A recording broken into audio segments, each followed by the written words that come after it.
वन्दे संस्कृतमातरम् वन्दे भारतमातरम्।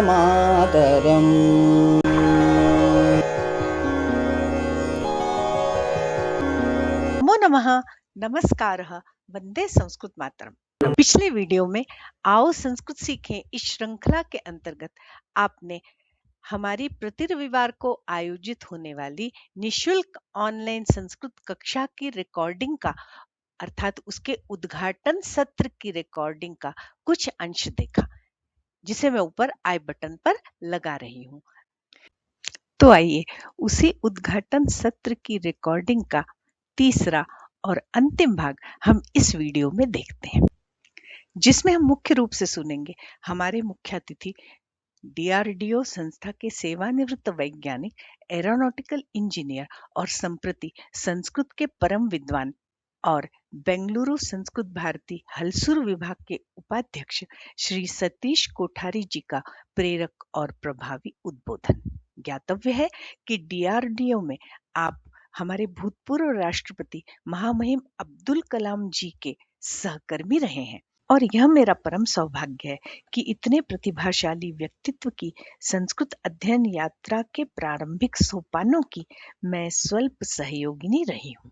इनका विस्तृत परिचय रिकॉर्डिंग भाग 1 में आप सुन सकते हैं, जिसे मैं ऊपर आई बटन पर लगा रही हूँ।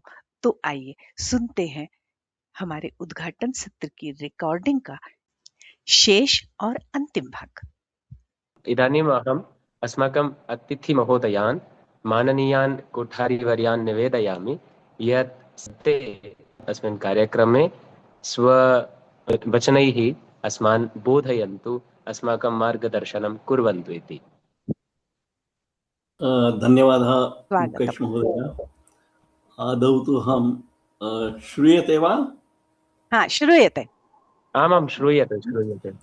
अस्तु, आदौ तु अहं धन्यवादान् व्याहरामि मुकेश महोदयं तथा डॉक्टर सुनीता महोदयायै। अनन्तरं सर्वप्रथमं अहं गुरुवन्दनां वदामि। गुरुर्ब्रह्मा गुरुर्विष्णुर्गुरुर्देवो महेश्वरः, गुरुः साक्षात् परं ब्रह्म, तस्मै श्री गुरवे नमः। अज्ञानतिमिरान्धस्य ज्ञानाञ्जनशलाकया चक्षुरुन्मीलितं येन तस्मै श्री गुरवे नमः। अत्र इस श्लोक में तस्मै श्री इति पुल्लिंग अस्ति, परंतु इंडियन पीनल कोड में ही इंक्लूड्स शी। सत्यम। परन्तु अत्र पीनल कोड नास्ति, केवलं संस्कृतभाषायाः श्लोकः मया उद्धृतः। तत्र तस्यै श्री गुरवे नमः। मैं अभी हिंदी में ही बोलूंगा क्योंकि हाँ, सभी को थोड़ी सी दिक्कत होगी समझने में। बहुत सारे लोग हिंदी भाषी हैं और नए छात्र भी है, अभी संस्कृत ओवरडोज ना हो जाए, इसलिए मैं हिंदी में बोलूंगा। धन्यवाद। यहाँ एक बात बताना चाहती हूँ कि कोठारी जी से जब मेरी बात हुई थी तो उन्होंने कहा था, वो चूंकि महाराष्ट्र के निवासी हैं, उनका सारा माध्यम मराठी रहा है पढ़ने का, तो उन्होंने कहा कि मराठी और संस्कृत या कन्नड़ या इंग्लिश में तो मैं धारा प्रवाह बोल सकूंगा, मुझे हिंदी बोलने की आदत नहीं है, तो मैंने कहा आप संस्कृत में ही बोलिएगा। तो ऐसा तय हुआ था, पर उन्होंने ऑन द स्पॉट ये अपना संस्कृत में बोलने का विचार त्याग के जो हिंदी में बोलने का निर्णय लिया है, उसका स्वागत है, क्योंकि हिंदी में बोलने से हमारे जो नए अध्येता हैं वो भी उनके उद्बोधन को अच्छी तरह आत्मसात कर पाएंगे। सर्वप्रथम आप सब लोगों का मैं यह अभिनंदन करना चाहता हूँ, जो पुराने छात्र हैं उनका भी और जो नए छात्र आए हैं उनका भी अभिनंदन करता हूँ कि आपने सुनीता जी से संस्कृत सीखना स्वीकार किया। क्योंकि मैं खुद सुनीता जी से ही संस्कृत सीखा। मैंने संस्कृत सीखी सुनीता जी से। पहले थोड़ा बहुत अभ्यास किया था पुस्तकों से, लेकिन डर था कि मुंह से संस्कृत कैसे बोलना चाहिए। तो मेरे एक छात्र के लिए उन्होंने 10 दिन का संभाषण शिविर आयोजित किया। उनके घर में जाता था मैं, और 10 दिन में मतलब मेरे अंदर जो संस्कृत भाषा का जो भी था वो मुंह से निकलवाने का श्रेय जो है वो डॉक्टर सुनीता जी को जाता है। अच्छा, अब मैं इसलिए, और आपकी अभी जो पिछले वर्ष जो छात्र थे उन्होंने जो प्रस्तुति की, उससे तो मेरा विश्वास हो गया कि आप जिसको संस्कृत न भी आती हो उसके मुंह से संस्कृत निकलवाएंगी ही। हाँ, और बड़ी अच्छी तरह से मतलब व्याकरण दृष्टया भी शुद्ध रीत्या, और संस्कृत का पूर्व ज्ञान न होने पर भी आप सबके मुंह से संस्कृत निकलवाएंगी, इतना मुझे विश्वास हो गया। तो आप अनुवाद करना तो सीखे ही, ये तो मैं मतलब बहुत अच्छी बात आप लेकिन अगर इसके अगली जो सीढ़ी है वो कि हिंदी में सोच के या अपनी मातृभाषा में सोचकर उसका हिंदी में संस्कृत में अनुवाद जो करते हैं हम लोग, वो छोड़कर सीधा संस्कृत में अगर आप सोच सत्यम करेंगे तो सत्यम मतलब जो पुराने छात्र हैं आपके, हाँ उनको उनके लिए ये निवेदन करूंगा या उनके लिए प्रार्थना है कि आप अपनी मातृभाषा में सोचकर फिर उसको संस्कृत में अनुवाद करने के बजाय अगर संस्कृत में ही सोचना शुरू कर दे तो वो अगली सीढ़ी होगी। सत्यम और डॉक्टर सुनीता जी से ये निवेदन है कि आप अगर उसके लिए भी कुछ कक्षा शुरू कराएं तो बहुत बढ़िया होगा। अब दूसरा ये कि जो नए छात्र हैं उनके लिए ये बता दूं कि संस्कृत की कुछ खास विशेषताएं मैं आपको इधर रखना चाहता हूं। एक तो यह है कि संस्कृत में लिंग 3 है, जो हिंदी भाषी है उनके लिए तो लिंग 2 है, लेकिन बहुत सारे लोगों ने अंग्रेजी भी स्कूल में पढ़ी होगी तो वहाँ तो 3 लिंग होते हैं, मस्कुलाइन, फेमिनाइन और न्यूट्रल। तो परिचय तो है, लेकिन भारतीय भाषाओं में जो शब्द आते हैं उनके भी 3 लिंग होते हैं। ये शायद मतलब जो खासकर हिंदी भाषी है उनके लिए नई चीज होगी। दूसरी बात लिंग के विषय में कि संस्कृत भाषा में एक नियम, जो नियम नहीं है मतलब एक विशेषता है संस्कृत की, कि कोई भी शब्द हो उसका एक लिंग अपना नियत लिंग होता है। जैसे पिता, पिता का कोई स्त्रीलिंग नहीं हो सकता, माता का कोई पुल्लिंग नहीं हो सकता। उस तरह कुछ लिंग है जो तीनों लिंगों में एक ही शब्द होगा। जैसे अस्मद, युष्मद आप लोगों ने पढ़ा होगा कि वो जो पुरुष होगा वो भी बोलेगा अहम, जो स्त्री होगी वो भी बोलेगी अहम। लेकिन इसके अलावा एक और वो है लिंग की विशेषता कि जितने भी नाम हैं, संज्ञाएं हैं, उनका तो लिंग होता ही है, लेकिन एक वस्तु जो है उसके तीनों लिंग में शक्यता होती है उसकी। जैसे आपको उदाहरण के लिए बोल दूं कि पत्नी शब्द, पत्नी शब्द तो स्त्रीलिंग है, लेकिन पत्नी के लिए दूसरा एक शब्द है दारा, और वो ये नित्य पुल्लिंगी और नित्य बहुवचनान्त। तो दाराः इत्युक्ते कौसल्या दशरथस्य दाराः, इसमें मतलब पत्नी एक ही है लेकिन 3 मतलब बहुवचन में बोल दिया, और वो भी पुल्लिंग में। इसलिए हम जो बोलते हैं मातृवत् परदारेषु, अत्र पुल्लिंग शब्दस्य सप्तमी विभक्ति अस्ति। तथा तीसरी बात, तीसरा एक जो पत्नी शब्द के, पत्नी वस्तु के लिए, अब वो मैं वस्तु ही बोलूंगा, तीसरा शब्द है कलत्र। कलत्र शब्द नपुंसकलिंगी है। तो पत्नी, दारा और कलत्र, ये 3 अलग अलग क्या बोलते हैं उसको, लिंगों में एक ही अर्थ के 3 शब्द है। एक ये ध्यान पड़ेगा। दूसरा अभी जैसे आपने ये बोला कि सर्वनाम, सर्वनाम का एक अर्थ लोग ये बोलते हैं कि अंग्रेजी में उसको ट्रांसलेट करें तो प्रोनाउन, लेकिन अंग्रेजी में प्रोनाउन से 4-5 है, I, we, you and you plural में, ही, शी, इट, दे, एक 5-6 है। लेकिन आप सबको, मुझे जो नए छात्र हैं या पुराने भी, उनको जानकर आश्चर्य होगा, संस्कृत में अनेक सर्वनाम है, उनकी गिनती बहुत कठिन है। बहुत, जैसे अभी मुकेश जी ने बोला कि हमने सर्वनाम एक वो किया, सर्वनाम का अध्ययन किया, तो सर्व शब्द भी सर्वनाम है सर्वनाम है, इंग्लिश में। सर्वादीनि सर्वनामानि। हाँ, हाँ, लेकिन सर्वादीनि सर्वनामानि, सर्व का सर्वाधीन गण है। हाँ, हाँ नहीं नहीं नहीं, हाँ अब मैं हाँ सूत्रों के ऊपर नहीं जाऊंगा, हाँ हाँ हाँ लोगों को मतलब हाँ, डराना नहीं है, डराना नहीं है, लेकिन सही है। हाँ हाँ, जैसे सर्व शब्द का अंग्रेजी में अर्थ होता है all, but all hmm is not a pronoun. Hmm लेकिन सर्व शब्द संस्कृत में सर्वनाम है, उसकी कुछ क्या बोलते हैं, उसके निकष जो है वो अलग है। किसी शब्द को सर्वनाम या संज्ञा में विभाजित करने का जो तरीका है वो अलग है संस्कृत में। यहाँ पर मैं उसके क्या बोलते हैं उसको डिटेल्स में चर्चा। नहीं जाऊंगा। हम्म। वैसे ही दूसरा अभी इन्होंने मुकेश जी ने वो जो आपकी वो थी निवेदन, वो पढ़ते समय विशेषण और विशेष्य भाव का वो जो किया, तो एक उदाहरण मैं देता हूँ कि जैसे गीता के पहले अध्याय में है, हाँ जब लोगों ने शंख फूंकने शुरू किए, तो ततः श्वेतैर हयैर युक्ते महति स्यन्नने स्थितौ। अब इसका अगर शब्दशः अर्थ लिया जाए, तथा श्वेतैर हयैर, इसको हिंदी में अगर करेंगे, तब सफेदों से घोड़ों से युक्त में रथ में, हर शब्द सत्यम। की सप्तमी अगर ले लें, तो ततः श्वेतैर हयैर युक्ते, सफेदों से बहुवचन में और सप्तमी विभक्ति, सफेदों से घोड़ों से युक्त में रथ में महति बहुत स्यन्नने। शब्द। हाँ ये मतलब संस्कृति विधि है, ये संस्कृत।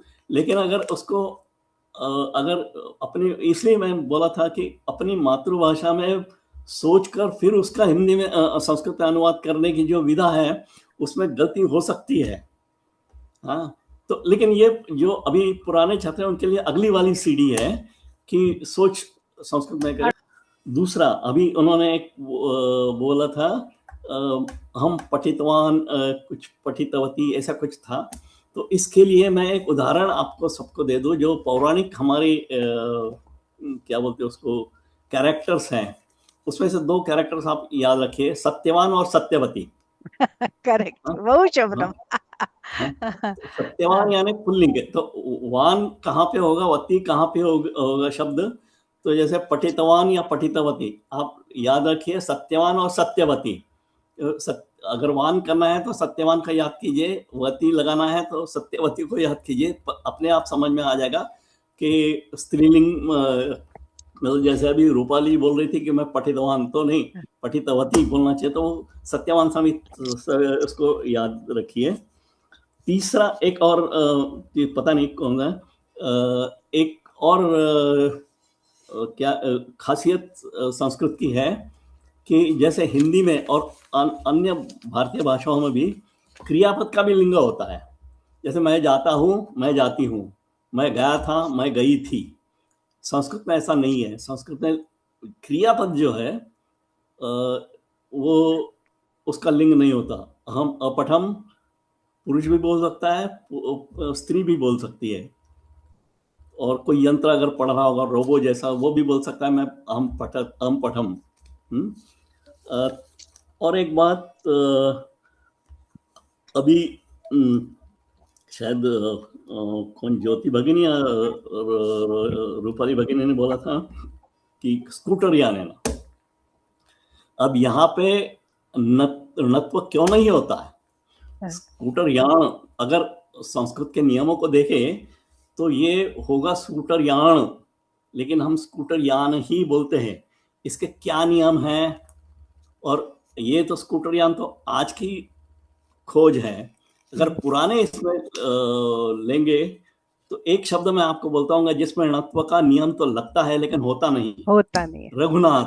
रघुनाथ। रघुनाथ सही। रघुनाथ शब्द में र के बाद ऋणात्म में नहीं होता न आया है, और बीच में जो व्यवधान है घ शब्द का, वो तो वो कु है। उसके सत्यम। अंतर्गत आता है। लेकिन रघुनाथ हम नहीं बोलते, रघुनाथ ही बोलते हैं। इसके भी कुछ नियम, नियम। खैर अभी जो नए छात्र हैं उनको मैं डराना नहीं चाहता, लेकिन जो पुराने छात्र हैं उनको थोड़ा प्रेरित करूंगा कि आप थोड़ा व्याकरण भी पढ़िए साथ में। तो और दूसरा क्या है, जो समास है, अभी बोला था कि हम रामस्य दर्शनार्थम प्रतिदिनम मंदिरम गच्छामि। क्यों, कैसे समास का वो उपयोग होता है? हर भाषा में समास नहीं होता। अंग्रेजी में समास मुझे तो मालूम नहीं, अगर होता हो शायद व्हाइट बोर्ड ब्लैक बोर्ड ऐसा तो होता है, लेकिन जो बहुव्रीहि समास है वो मुझे नहीं मालूम कि अंग्रेजी में है या नहीं, होगा तो मुझे भी नहीं मालूम। लेकिन समास एक ये विधि जो खास संस्कृत की है, वो आपको थोड़ा वो ध्यान से रखना पड़ेगा कि जो ये पुराने छात्रों के लिए कि जब आप पढ़ेंगे तो थोड़ी समास की विधि भी जानिए।